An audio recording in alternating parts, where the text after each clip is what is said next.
We always hear about those shots heard around the world, right? Yeah. But what about the ones that weren't heard around the world?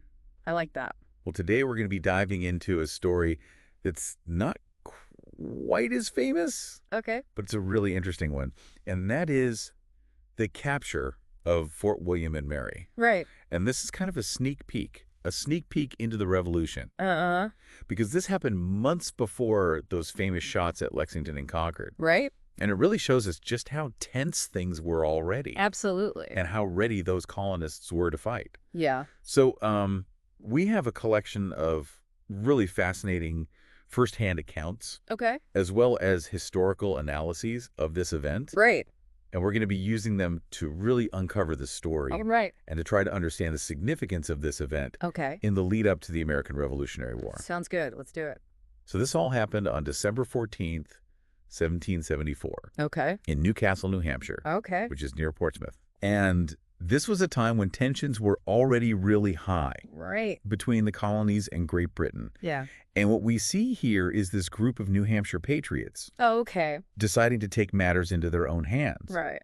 And the records actually named John Langdon, John Sullivan, yeah, and Alexander Scammell right. as key figures in this. Okay. And they're going up against a really small British force. Okay. It was essentially just a caretaker detachment right. at Fort William and Mary. Right.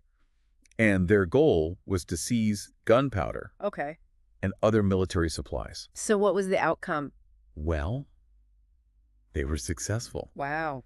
And they ended up walking away with a significant amount of gunpowder, as well as other really desperately needed military supplies, Okay. which would prove to be really crucial in the early days of the war. So it sounds like this seemingly small event actually had some pretty big consequences. It did, absolutely. All right, so let's dive into the context here. Okay. You mentioned that tensions were already high. Yeah. Can you give us a little more background on that? Yeah, so by late 1774, the British government, under Lord North, was becoming increasingly worried about the growing stockpile of weapons in New England. They saw this as a very clear sign that the colonists were preparing for a potential uprising. And they were right to be worried. Yeah. The colonists were definitely organizing and getting ready for a fight. And that brings us to a really important part of the story. Okay. Which is King George III's secret order. All right. So, the historical summaries that we're looking at, they detail this confidential order in council from October 19th, 1774. Okay. And for those of us who aren't historians, can you explain what an order in council is? Yeah, sure. So, in a nutshell, it was a direct command from the king. Okay. Issued with the advice of his Privy Council. And it basically carried the force of law. Okay. So in this case, the order placed a ban on the export of arms and gunpowder to the American colonies. So basically, they were trying to cut off right. the colonists' supply of weapons. Exactly. They wanted to prevent them from getting the resources they would need to fight a war. And what's really amazing is how quick word of this secret order got back to the colonies. Yeah. It just goes to show how effective the Patriot network really was. Right.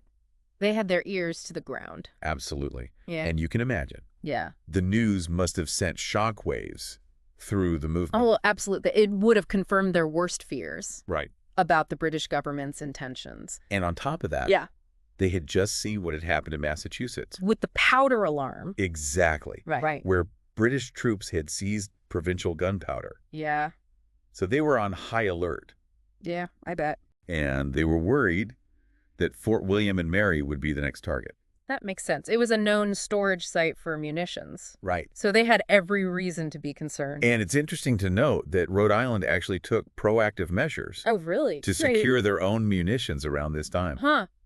So this fear was pretty widespread then. It was, absolutely. Yeah. And in Newcastle, the Patriots decided that they weren't going to wait around for the British to make a move. So they took action. He did. And there was actually an initial attempt to take the gunpowder by trickery. Oh, wow. On the morning of December 14th. Okay. But it didn't work. So what happened? Well, according to one of the accounts, a group of patriots went to the fort. Okay. And they pretended to be a funeral procession. Oh, wow. And they asked the British if they could store their coffin. Okay. in the powder house for safekeeping. And they thought that would work. Apparently so. Oh. The British weren't fooled. So that's when John Langdon stepped in. He did. Right. He was a real leader. Yeah. And he reportedly marched through Portsmouth Okay. with a drummer to rally support. Oh, wow. And he called on citizens to join him. And what was the response? Oh, over 300 men answered his call. Wow. That's incredible. And they marched on the fort. And you said earlier that Yeah. the British force at the fort was pretty small. It was tiny. Yeah. I mean, they only had one provincial officer, Okay. Captain John Cochrane, Uh-huh. and 5 soldiers. Wow. So they were completely outnumbered. Totally. It's like David and Goliath in reverse. Right. But even though they were facing these overwhelming odds, Yeah. Captain Cochrane and his men refused to surrender. That's really interesting. What do you think motivated them to resist? Well, they were probably bound by duty Right. and honor Yeah. to defend their post Uh-huh. no matter what. It's a powerful testament to their commitment. It is. And when the Patriots arrived, Yeah. the British actually fired 3 cannons Wow. and a volley of musket shots. So there was actual fighting then? There was. Okay. But thankfully, no one was killed. Okay. But the Patriots, Yeah. they weren't deterred. Okay. And they stormed the fort. Wow. And there was some hand-to-hand fighting. Yeah. But ultimately, they overwhelmed the defenders. And they got what they came for. They did. Okay. They broke into the powder house. Uh-huh. And they made off with approximately 100 barrels of gunpowder. Wow. That's a lot of gunpowder. It is. And it would prove to be really important Yeah. in the early days of the war. Okay. But the story doesn't end there. It doesn't. Because during the raid, Yeah. the Patriots did something really symbolic. Okay. They took down the British flag Uh-huh. that was flying over the fort, Yeah. and they stomped on it. They stomped on it. They did, while the crowd reportedly cheered. Wow. That's a huge statement. It is, and it's actually the first recorded instance Really? of British subjects Yeah. showing such disrespect for their flag. I bet that didn't go over well back in England. It didn't. I can imagine. You can imagine the outrage. Yeah. When King George III heard about it, Right. it was a direct challenge to his authority. And a personal insult. Exactly. So what happened to Captain Cochrane and his men? Well, they were released after about an hour and a half. Okay. And thankfully, no one was killed. That's good. It seems like the Patriots' main goal Yeah. was really just to get those supplies Right. and make a statement. Yeah. But the story doesn't end there. It doesn't. No.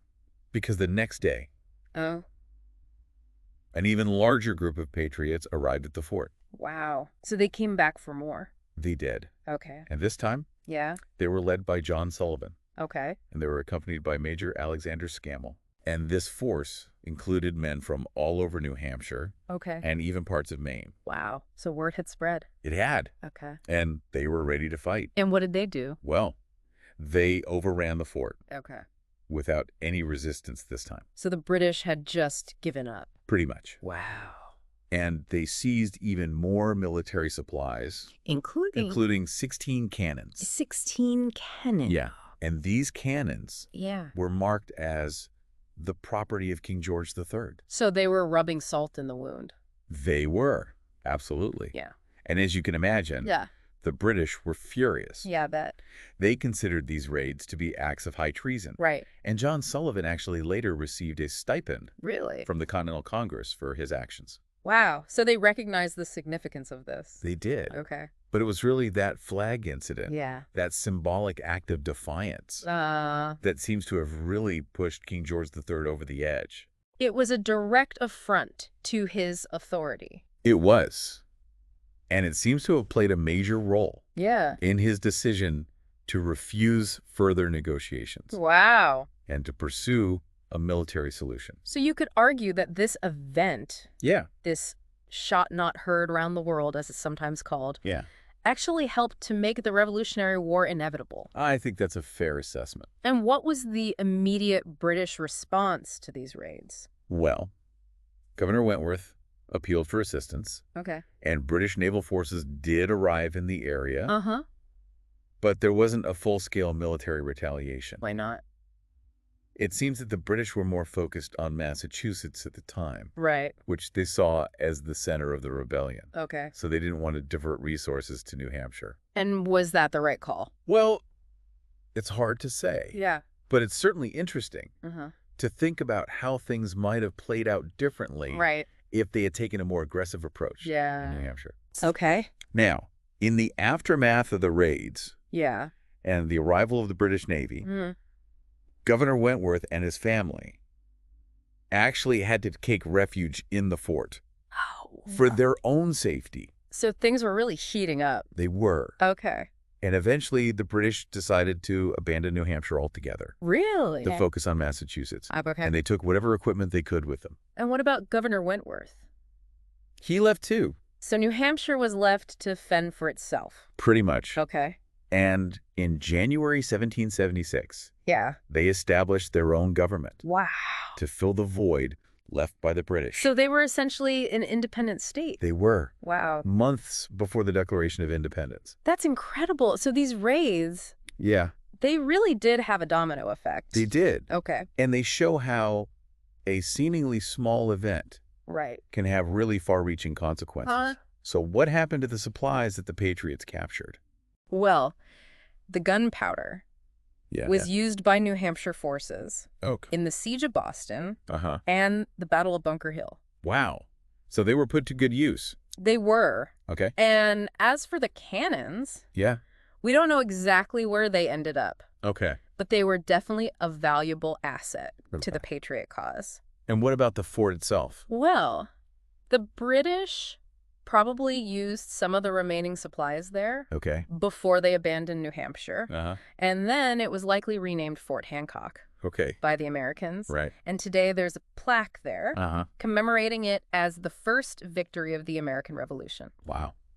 So it's a reminder that Yeah. history is often made in unexpected places It is. by seemingly small events Right. that have a ripple effect. Exactly. And this story, Yeah, it really shows us that those shots not heard around the world right. can be just as important as the ones that are. Absolutely. It's a reminder to look beyond the headlines. Yes. And to consider the impact of those less heralded events. Right. And for you, the listener, Yeah. here's something to think about. Okay. How often do those seemingly localized events Uh-huh. actually act as catalysts Yeah. for much larger movements? That's a great question. And what other shots not heard around the world might be out there? Just waiting to be discovered. Exactly. Thanks for joining me on this deep It dive. was a pleasure. I always learn something new when we do these. Me too.